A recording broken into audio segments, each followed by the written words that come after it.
video and decide America is under attack from terrorists. So then you have to ask, is that what the rest of the so-called insurrection looked like? Well, now we have an answer, because a federal judge just rejected the Biden administration's strenuous attempts to hide the surveillance footage from January 6th. So footage was just released. It was obtained by BuzzFeed. It covers 15 minutes on January 6th from 2:25 p.m. to 2:40 p.m. Eastern. And those are key moments in the so-called insurrection. Now, right now, you're seeing images from a surveillance camera positioned at the entrance to the Senate wing of the Capitol. You don't see people hiding bombs or using bayonets or firing weapons, trying to take over the country in an insurrection. You see people walking around and taking pictures. They don't look like terrorists, they look like tourists. And all of them, by the way, are Americans. The rest of the footage, including shots from surveillance cameras outside the crypt of the Capitol, is similar to this. You can look it all up, by the way. It's online right now. And you should, because you will notice that contrary to what the Department of Justice, we're going to have to start putting air quotes around that, contrary to what DOJ claimed, none of the footage shows a secret route into the Capitol. Oh, that ISIS-K could use. So why did they keep this from us? Well, here's one theory.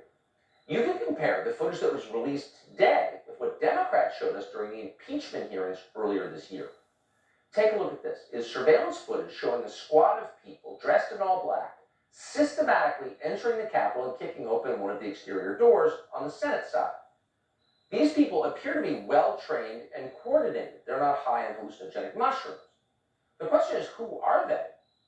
And why don't we know their names? And why aren't they dressed like any of the other people in the footage that was just released?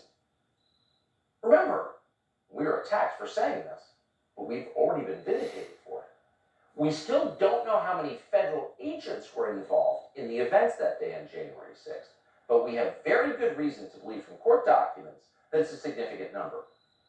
And here's one clue. At a recent rally in Washington, the feds managed to arrest one of their own undercover agents. There were so many feds at the event that they lost track of each other and arrested one of them. So we ask once again, how many federal agents were there on January 6th? Why can't we know? What is clear is that once again, this footage reveals that the first draft of history was a total lie, an intentional distortion, a mirage created to control you. It was the work of a specific political party. It was the work of the Democratic Party. So it turns out the vast majority of people inside the Capitol on January 6th were peaceful. They were not insurrectionists. They shouldn't have been there. They weren't trying to overthrow the government. That's a total crock.